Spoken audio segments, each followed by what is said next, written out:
Hi everyone. Today we'll continue from where we left off. If you recall, in the last lecture, we solved the general form of a quadratic equation and we obtained the expression x equals to this and x equals to this.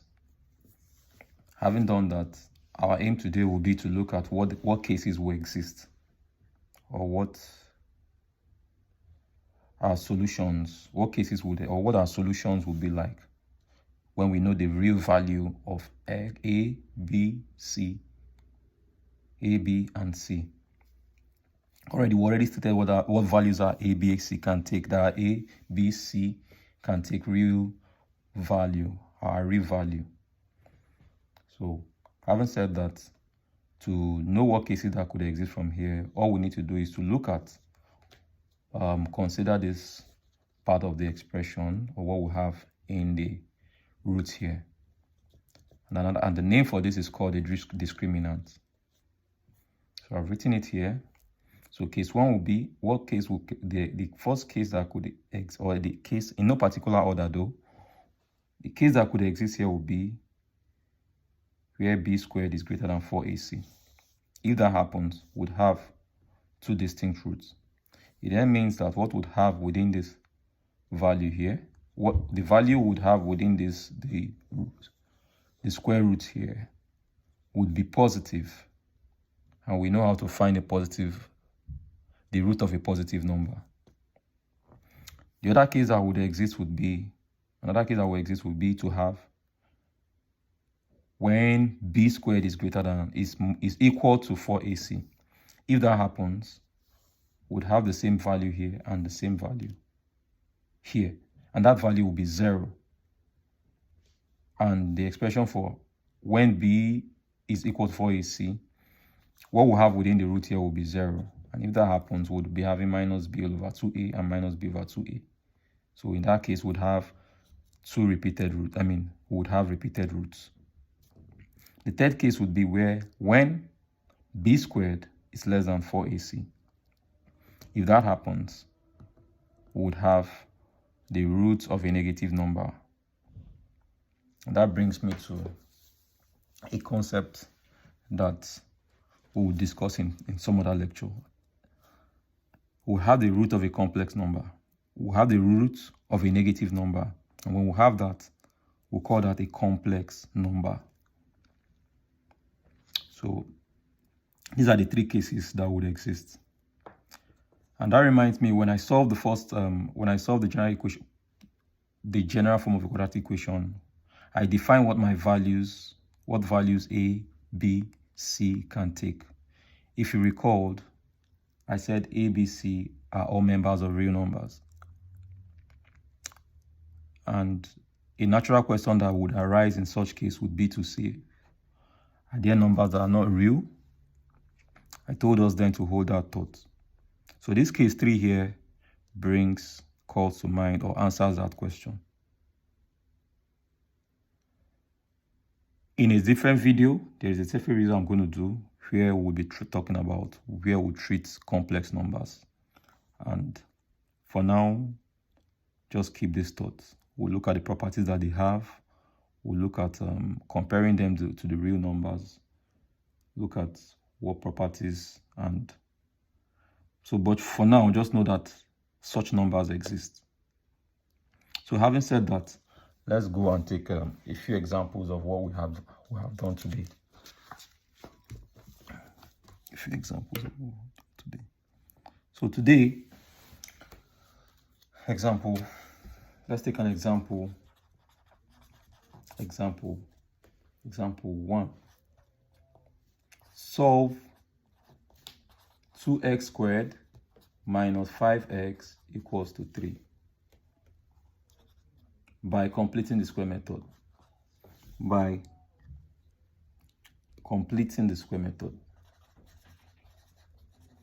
Completing the squares.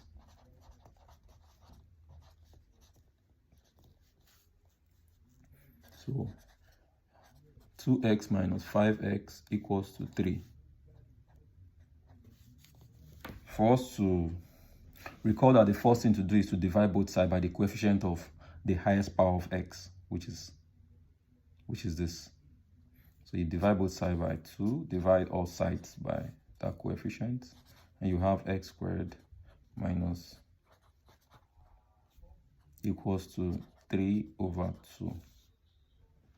Now we need to make this a perfect square so that we can express x in terms of other values, or we can express x or have x or make x the subject. So to do that, we'll square this. We have this, find the half of this, and then we'll square it. Then add it to both sides. X squared minus 5 over 2x. So plus minus 5 over 4. When we have this, we'll have 1 over 2. And when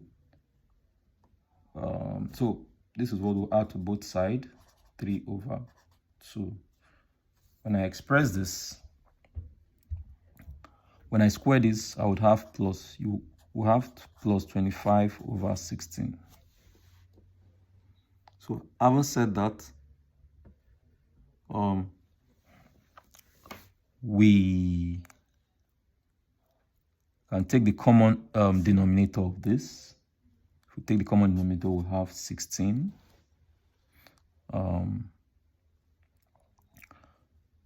24 plus 25. Now for this expression here, for the right hand side, we have x squared minus 5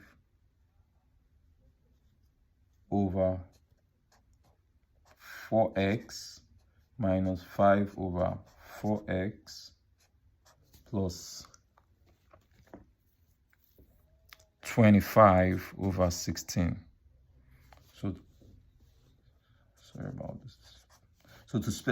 So when we do the usual factorization here, would have x plus 5 over 4 over equals to 49 over 16. And then we also have another x plus 5 over 4.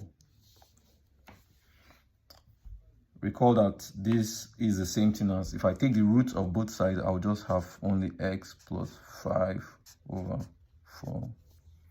If I take the roots of both sides, or the square root of both sides, I would have 45.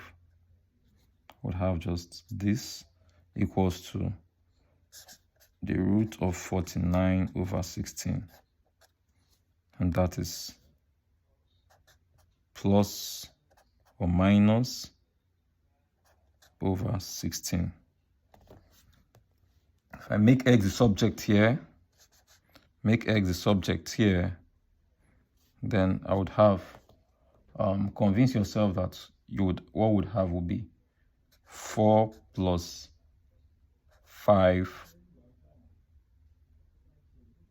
will be 7 plus 5 over 4,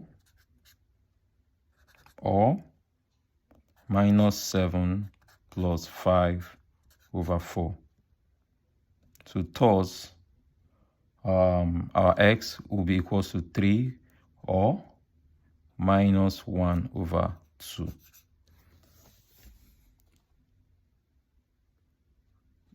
Minus 3, so our values will be x, our value for x will be x or minus 1 over 2. So that's it for today. The next time we'll meet again, we'll look at the third method, which is using solving a quadratic equation using what is known as the quadratic formula, which we obtained in the previous lecture. Thank you all, and see you in the next lecture. Bye for now.